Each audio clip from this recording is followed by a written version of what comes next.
अस्सलाम वालेकुम दोस्तों, ड्रामा से शेर की आने वाली साथ बहुत दिलचस्प होती जा रही हैं।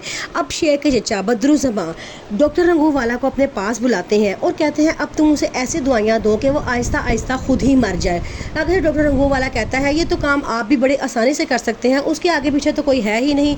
लेकिन बदरुज़्ज़मान आगे से कहता है वो मेरा सगा भतीजा है, मैं नहीं चाहता उसका खून मेरे हाथों पर लगे, मैं चाहता हूँ कि आप ही उसको मारें। दूसरी तरफ शेर भी ये बात जान चुका है कि कोई तो है जो नहीं चाहता कि शेर ठीक हो। वो कहता है कि मैं सारी जायदाद पे कब्जा कर लिया गया है और मुझे इस बात का पता है।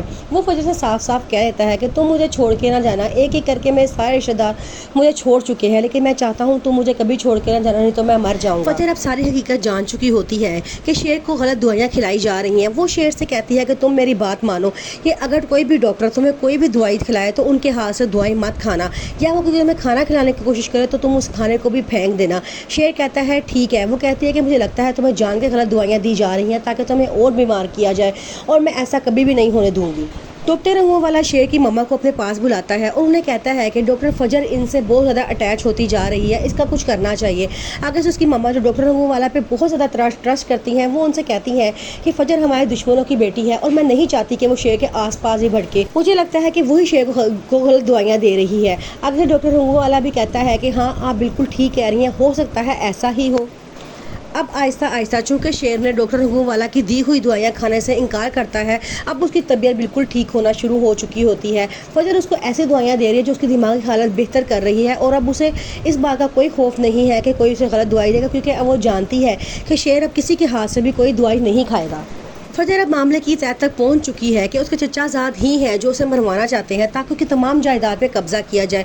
फजर अब पूरे दिल से चाहती है कि शेर बिल्कुल ठीक हो जाए और वापस जाकर अपनी तमाम जायदाद संभाले, अपनी माँ को संभाले।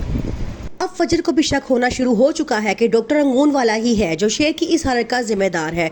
वो उससे कहता है कि तुम इतनी चोटें खाने के बावजूद क्यों शेर के कमरे में जाती हो, तो हमें नहीं पता कि उसकी दिमागी हालत बिल्कुल भी ठीक नहीं है। आगे से फजर कहती है कि मुझे लगता है कि उसकी दिमागी हालत ऐसी नहीं थी, इसको जानबूझ के ऐसा बनाया जा रहा है। फजर अब एक बड़ा फैसला लेती है। वो कहती है कि मुझे शेर के टेस्ट करवाने चाहिए कि कौन सी दवाइयाँ उसको खिलाई जा रही हैं।